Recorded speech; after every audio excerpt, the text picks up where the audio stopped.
तो जब भी ईरान के इतिहास और इस युद्ध की बात होगी तो उसमें ईरान के गौरव गाथा की बात की जाएगी। देखिए, गौरव गाथा हम क्यों कह रहे हैं, क्योंकि जब आप किसी लड़ाई में उतरते हो और आपको जीत मिलती है तो वहां के आवाम की बात की जाती है, वहां के सैनिकों की बात की जाती है।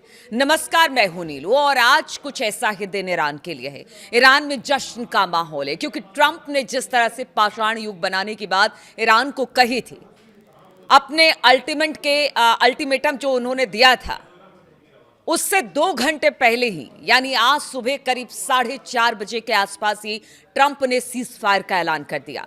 और ट्रंप के सीज फायर के ऐलान के साथ ये कह दिया गया कि जो युद्ध छेड़ा था ट्रंप और नेतन्याहू या अमेरिका और इजराइल ने ईरान के खिलाफ, उसमें वो पीछे चले आए हैं।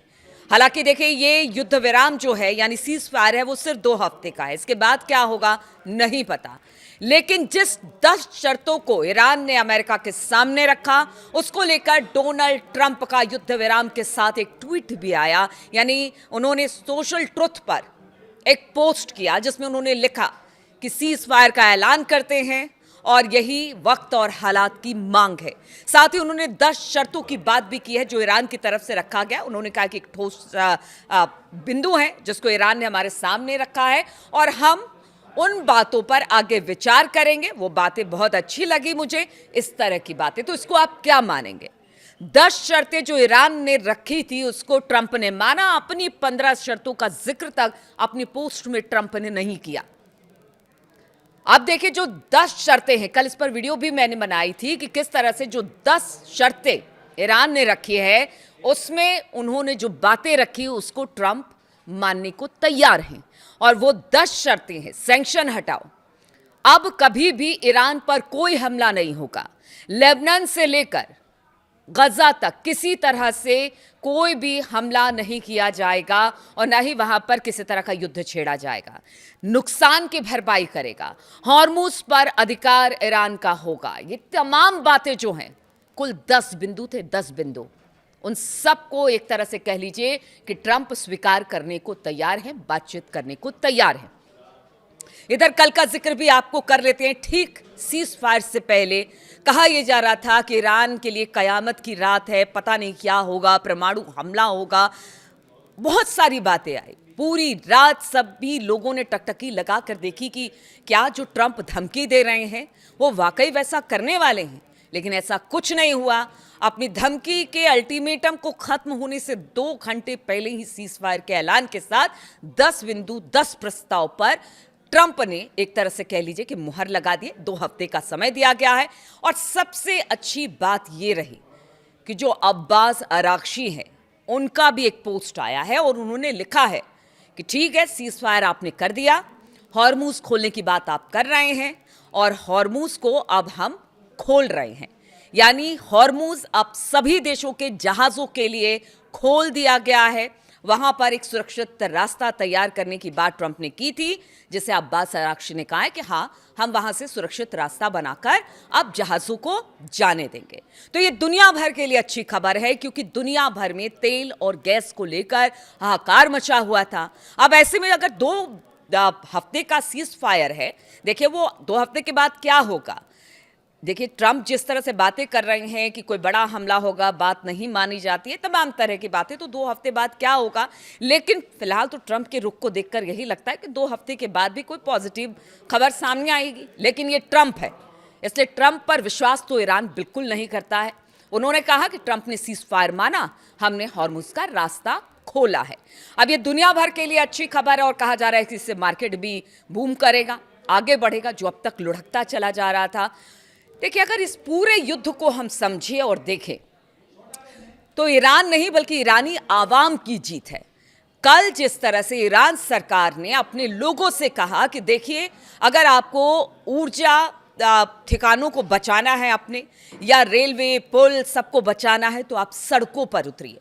कल हमने वो तस्वीर भी देखी थी जहां पर बेखौफ होकर ईरानी सड़कों पर उतरे थे। वो अपने देश के लिए, अपने देश के जितने इंफ्रास्ट्रक्चर है उसको बचाने के लिए उन्होंने अपनी जान को ताक पर रख दिया था। उनका कहना था कि देखिए ट्रंप हमले करेंगे तो हम भी मारे जाएंगे, लेकिन उससे पहले हम ईरान की रक्षा करना चाहते हैं, ईरान के संसाधनों की रक्षा करते हैं, ऊर्जा संसाधनों पर, क्योंकि ट्रंप ने कहा था कि अब हमले होंगे और इसके बाद पूरा ईरान ब्लैकआउट हो जाएगा। और सिर्फ ईरान ही नहीं, आप समझिए पूरी दुनिया पर इसका असर पड़ता है। इसलिए लोगों को हमने देखा कि अपनी जान को जोखिम में डालकर करोड़ों करोड़ों लोग, करीब करीब बताया जा रहा है कि 125 करोड़ लोग अलग अलग ऊर्जा संसाधनों के पास, यानी पावर हाउस के पास, कोई रेलवे ट्रैक के पास खड़ा था तो कोई परमाणु संयंत्रों के पास खड़ा था। हर जगह उन्होंने एक ह्यूमन चेन बनाई थी, उसमें छोटे बच्चे से लेके बुजुर्ग तक थे। कई कोई बातों को तो हमने सुना कि हम अपनी जान दे देंगे, लेकिन ईरान के को आंच नहीं आने देंगे, हमारे मरने के बाद ईरान का कुछ होगा। तो आप समझिए जहां की कौम, जहां की नागरिक इतने अपने देश के लिए देशभक्ति दिखा रहे हैं, वैसे में ट्रंप को तो झुकना ही था। और ईरानी कौम और ईरान के लिए तो ये कहा जाता है कि अंत समय तक वो लड़ते रहे हैं, इतिहास इसका गवाह है। और कल इसी इतिहास का गवाह एक और, कहते हैं ना कि एक जनरेशन होती है जो एक जनरेशन दूसरी जनरेशन अपनी बातों को पहुंचाती है, उसके गवाह उसका गवाह पूरा दुनिया बना। तो ये थी ईरान की ताकत। अब आपको बताते हैं कि दो देश, इजराइल और अमेरिका ने मिलकर ईरान पर हमला किया। महाशक्ति अमेरिका को कहते हैं। इजराइल के बारे में कहा जाता है कि आधुनिक मतलब हथियारों से लैस है, लेकिन कहीं भी वो ईरान के मिसाइलों और ड्रोन के आगे नहीं टिक पाए। जिस ईरान को झुकाने की बात वो करते रहे, उस ईरान ने अब ट्रंप और नेतन्याहू को घुटनों पर ला दिया है। हाँ, नेतन्याहू की बात और इजराइल की बात हम यहां पर कैसे छोड़ सकते हैं? बिल्कुल चुपचाप। इजराइल इस वक्त बिल्कुल चुपचाप है। ट्रंप ने 2 हफ्ते का युद्ध विराम कर दिया। इधर ईरान ने भी बड़ा दिल दिखाते हुए हॉर्मूज खोल दिया, लेकिन इजराइल का क्या, नेतन्याहू का क्या? सबकी निगाहें इसी ओर है। हालांकि हमें पता है कि नेतन्याहू यही कहेंगे कि हमने जो टारगेट था उसे पूरा किया और हमने उनके ठिकानों, उनके बड़े सैन्य अधिकारी या उनके बड़े नेता को मार गिराया। वो अलग चीज़ है। और ईरान तो कहता रहा है कि हम शहादत के लिए कभी पीछे नहीं हटते हैं। आयतुल्लाह अली खामनेई साहब की बात भी की जाती है कि उनको कहा गया कि आप देश छोड़कर चले जाए, आप पर खतरा है, आपकी मौत हो सकती है, लेकिन उन्होंने देश के लिए अपनी शहादत दी और वो ईरान में ही डटे रहे और उनकी मृत्यु हो गई।